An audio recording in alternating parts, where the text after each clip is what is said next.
लो प्यारे लाल, क्या हाल चाल है भाई? एकदम मस्त होंगे और बिंदास होंगे। तो भाई स्वागत है आज की क्लास में, जिसमें हम कवर करेंगे दो चर वाले रैखिक समीकरण युग्म। चैप्टर बहुत ज्यादा इंपॉर्टेंट है और बोर्ड में यहां से सबसे ज्यादा आता है मेरे भाई। तो अगर आपने क्लिक कर लिया है वीडियो को तो मेरे भाई बस ये क्लास ले लेना, आप 100% आपको समझ में आएगा, ये जिम्मेदारी है। ठीक है, तो शुरू करते हैं, देर न करते फटाफट क्लास को। तो चैप्टर का नाम जैसे कि आपको पता है, दो चर वाले रैखिक समीकरण युग्म। पहले इसके बारे में डिस्कस करेंगे, परिचय देंगे इसका, और फिर हम इसके क्वेश्चंस करेंगे। ठीक है, तो चलिए देर न करते फटाफट शुरू करते हैं। ठीक है, तो क्या है हमारा दो चर वाले रैखिक समीकरण युग्म है। तो दो चर, यहां पर देखो भैया, लिख देता हूं दोबारा से। दो चर का क्या मतलब है? दो चर का मतलब है प्यारे भाई कि आपको यहां पर दो चर मिलेंगे, एक दो। कितने? दो चर। मतलब जैसे कि अगर एक x है तो दूसरा y होगा, अगर एक c है तो दूसरा d होगा, एक l है तो दूसरा m होगा। यानी कि आपको दो चर मिलेंगे यहां पर। आई बात समझ में? चर क्या होता है भैया? वेरिएबल्स को आप चर कह सकते हैं, या फिर आप चर में होते हैं, सिंपल भाषा में समझो, जिसकी वैल्यू फिक्स नहीं होती। चर होते हैं जिसकी वैल्यू फिक्स नहीं होती, तो चर कहते हैं ना। और दूसरा होता है आपका अचर। क्या होता है भाई? अचर। अचर की वैल्यू फिक्स रहती है, जैसे 7, 8, 2, -3, कुछ भी हो सकता है, इसे हम अचर कहते हैं। ठीक है, मोटा मोटा समझो, कोई दिक्कत वाली बात नहीं है। रैखिक का मतलब क्या मेरे भाई? रैखिक का मतलब क्या? रैखिक का मतलब मेरे भाई पावर एक। यानी जब घात कितनी हो मेरे भाई? अधिकतम वाली घात। कौन सी घात मेरे भाई? अधिकतम घात। अगर अधिकतम घात आपकी एक है किसी भी समीकरण की, तो हम कहेंगे वो रैखिक समीकरण है। बात समझ में आई? चलिए, युग्म का मतलब क्या होता है भैया? युग्म का मतलब आपको पता ही होगा, जोड़ा होता है। क्या होता है? जोड़ा। मतलब आपको दो समीकरण मिलेंगे मेरे भाई। कितनी समीकरण मिलेगी? दो समीकरण मिलेगी। ठीक है, तो ये चैप्टर का नाम हमने समझ लिया बहुत अच्छे से। समीकरण क्या होती है? समीकरण भैया सिंपल भाषा में समझो, LHS बराबर RHS में कह सकता हूं कि समीकरण ही होती है। मतलब बराबर से इधर भी कोई नंबर होना चाहिए और इधर भी कोई नंबर होना चाहिए। ठीक है, क्या यहां तक बात समझ में आ गई? Yes sir. कोई दिक्कत, कोई डाउट नहीं सर। चलिए, तो ये हमने समझ लिया कि भैया चैप्टर का क्या नाम है। दो चर मतलब आपको दो दो मिलेंगे, युग्म का मतलब आपको दो समीकरण मिलेगी प्यारे लाल। कितने समीकरण? दो समीकरण। और यहां पर मेरा रैखिक का मतलब घात अधिकतम एक। इसको स्क्रीनशॉट ले लो मेरे भाई फटाफट जल्दी। ले लिया स्क्रीनशॉट? चलिए, अब हम इसको आगे कंटिन्यू करते हैं। ठीक है, मैं इसको इरेजर कर देता हूं, मिटा देता हूं। बहुत ध्यान से देखना है भाई, कोई दिक्कत वाली बात इसमें नहीं है। समझ में आएगा यार, थोड़ा सा टाइम दो है ना, और थोड़ा सा ध्यान दो इधर बस। अब जो आपकी रैखिक समीकरण है, युग्म है, तो दो आएगी। तो इसका मानक रूप लिख देते हम। क्या लिख देते हम? व्यापक रूप लिख देते इसका, व्यापक रूप। तो व्यापक रूप क्या होगा इसका मेरे भाई? ax plus B Y plus C बराबर 0। दोबारा भी ax plus B Y plus C बराबर 0। सर जी ये तो सेम हो गई। बिल्कुल ठीक, सेम हो गई, लेकिन अब थोड़ा दिमाग लगाएंगे कि भैया हम क्या करेंगे। हम यहां पर लिखेंगे 12। लिख दिया 12। देखो 12, इधर भी 12 और इधर भी 12। आई बात समझ में? इधर भी 12, इधर भी 12 और इधर भी 12। यानी कि a1x b1y c1 a2x plus b1y plus c2। क्या कोई दिक्कत है? समझ में आ गई बात? चलिए, ये तो हो गए आपके समीकरण नंबर एक, ये हो गई समीकरण नंबर दो। कोई दिक्कत? ये इसका व्यापक रूप है। दो समीकरण आपको मिलेगी जो रैखिक समीकरण है, उनका यहां पर ये व्यापक रूप है। क्लियर है भैया? कोई डाउट नहीं है? आगे बढ़े, चलो आगे बढ़ते हैं। अब चलो यहीं पर डाल दो। अब आपको क्या पढ़ना है यहां पर? यहां पर हमें पढ़ना है, क्योंकि ग्राफीय विधि तो खत्म हो रखी है इस बार सिलेबस में। क्या अगली पिछली बार 2025 में 24-25 के सेशन में बोर्ड ने ग्राफीय विधि खत्म कर दी थी, इसीलिए दो ही विधि पढ़नी है। पहली है बेटा आपकी विलोपन विधि। कौन सी विधि? विलोपन विधि। और दूसरी है आपकी भैया प्रतिस्थापन विधि। कौन सी?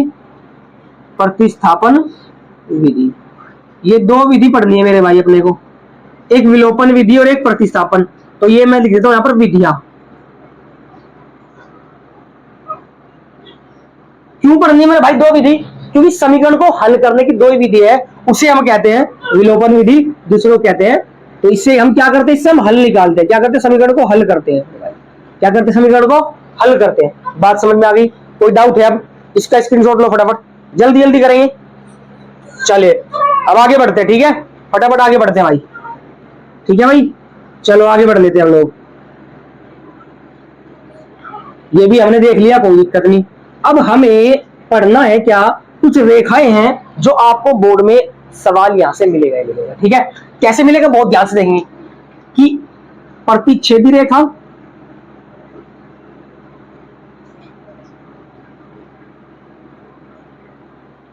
दूसरी है आपकी भैया समांतर रेखा, और तीसरी है मेरे भाई आपकी समपाती रेखा। इनको भाई ध्यान से समझना, क्योंकि बोर्ड में सवाल जरूर आएगा, ठीक है। और मैं आपको बता दूं कि 2 चैप्टर हम कवर कर चुके हैं, बहुत अच्छे तरीके से डिटेल में जाके हमने पढ़ लिया है, एक एक क्वेश्चन, एक एक चीज हमने देख लिया है। लिंक आपको जरूर नीचे मिलेगा, आप क्लिक करोगे तो वहां पर आपको क्लासेस मिलेगी, आप जाके वॉच कर सकते हैं, सीख सकते हैं, क्योंकि मैं भैया सिखाने पे ध्यान देता हूं, ठीक है। आप सीख जाओगे तो पढ़ना आप आराम से शुरू कर दोगे, कोई दिक्कत वाली बात नहीं है। अब देखना जरा, तो मेरे भाई प्रतिच्छेदी रेखा, प्रतिच्छेदी रेखा होती है आपकी जब दो लाइन आपस में काटे, जब दो रेखा आपस में काटे तो उसे प्रतिच्छेदी रेखा कहते हैं, ठीक है।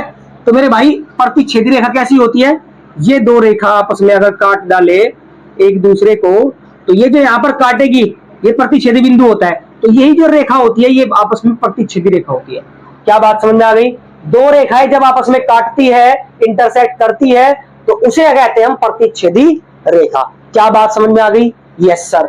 समांतर रेखा, तो समांतर रेखा मेरे भाई ऐसी रेखा होती है, समांतर रेखा ऐसी, इस टाइप की, देखना बहुत ध्यान से, इस टाइप की रेखा बताता हूं, भी समझो, सब्र करो, ठहरो जरा, है ना, रुको।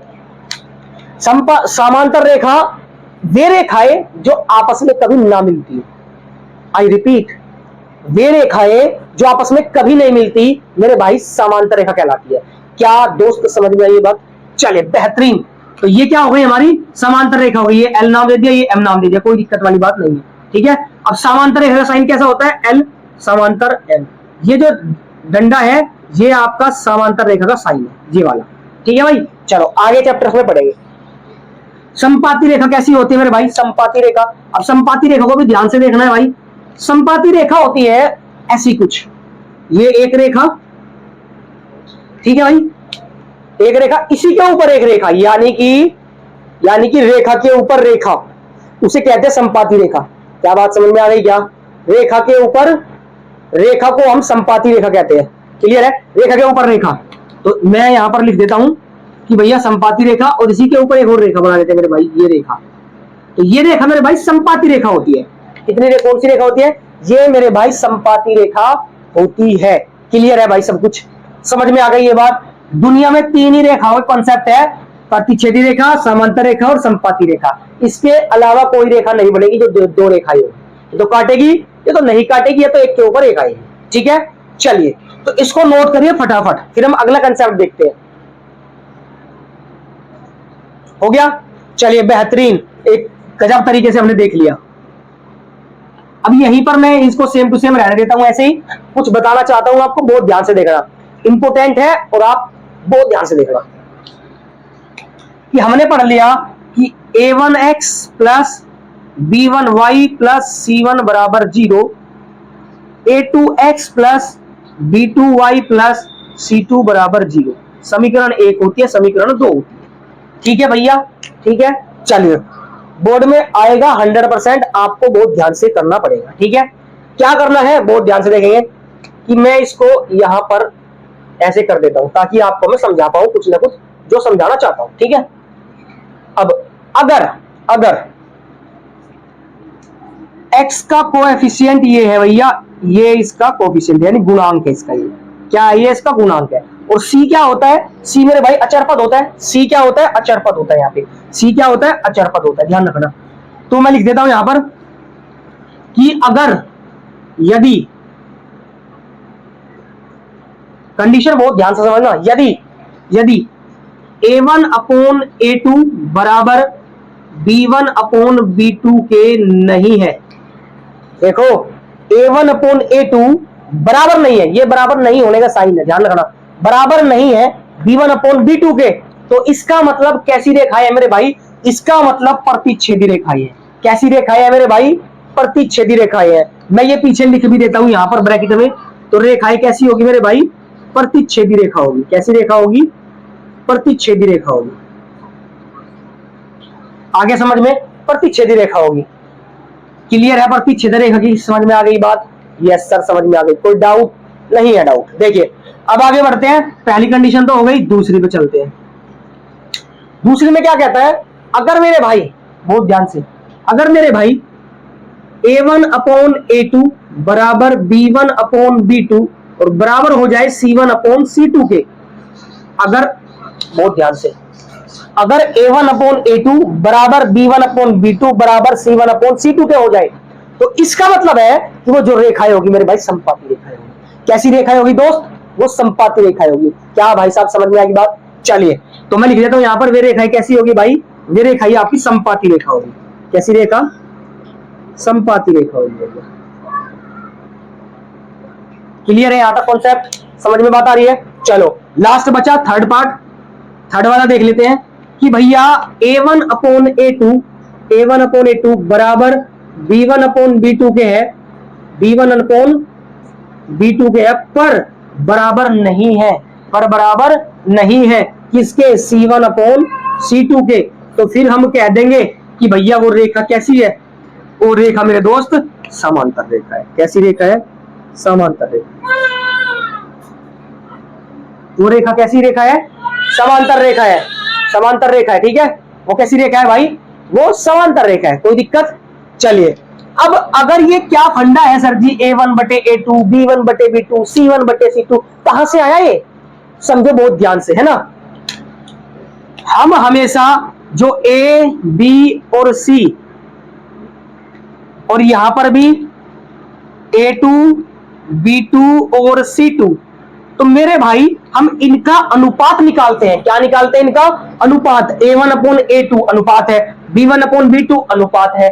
अगर ये बराबर नहीं आते हैं दोनों तो प्रतिच्छेदी रेखा है, अगर तीनों बराबर आ जाते हैं तो समपाती रेखा है, और अगर दोनों बराबर आते हैं लेकिन तीसरा बराबर नहीं आता तो ये समांतर रेखा है। क्या अब क्लियर हो गया बात? पक्का। चलिए, अब एक और चीज इसमें बचती है, साथ साथ बता देता हूं। अगर रेखा मेरे भाई प्रतिच्छेदी है, कैसी रेखा है मेरे भाई? प्रतिच्छेदी रेखा है, तो मेरे भाई सिर्फ एक हल होगा, केवल एक हल होगा। कितना हल होगा मेरे भाई? केवल एक हल होगा। उन समीकरणों का सिर्फ एक हल होगा। क्या बात समझ में आई?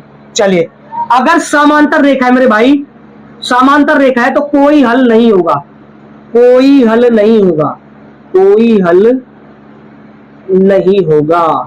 आई बात समझ में? अगर दो रेखाएं समांतर आ जाती है तो हम कहेंगे कि भैया कोई भी हल नहीं है। अगर ये कंडीशन आ जाती है तो हम कहेंगे कोई भी हल नहीं है। समपाती रेखा, अब इसी के ऊपर एक है, इसी के ऊपर दूसरी रेखा है, तो यहां पर भी अभी क्या पता कहां टच कर रही है ना, तो यहां पर लिख देंगे हम अनेक हल होंगे बेटा। इसके क्या होंगे मेरे भाई? अनेक हल होंगे, इसके अनेक हल होंगे मेरे भाई। इसको अब लिख लो, नोट कर लो, क्योंकि ये बहुत काम की चीज है जो अब बताई है। That is the very very very important चीज है, ठीक है। इसको नोट करो, स्क्रीनशॉट लो, या फिर आप साथ साथ नोट करते हुए चला करो, ठीक है। चलिए नोट करिए इसको।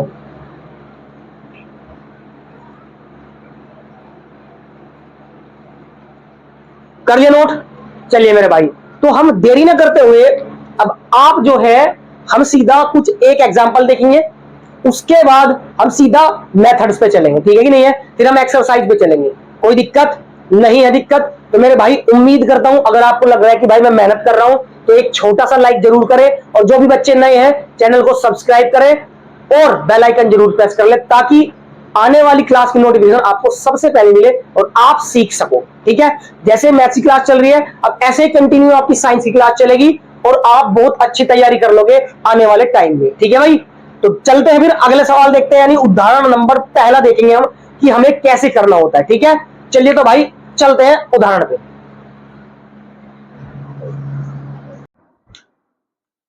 तो देखते हैं भाई उदाहरण नंबर पहला क्या कहता है। उदाहरण हमने अपनी तरफ से लिया है, हम आपको समझाने वाले हैं कि भैया जो हमने अभी पढ़ा है वो एक्चुअल में क्या कहता है, कैसे करेंगे, क्या तरीका है। ठीक है, तो सवाल है समीकरण 1 समीकरण 2 आपको दे दी, बताओ रैखिक युग्म संगत है या असंगत है।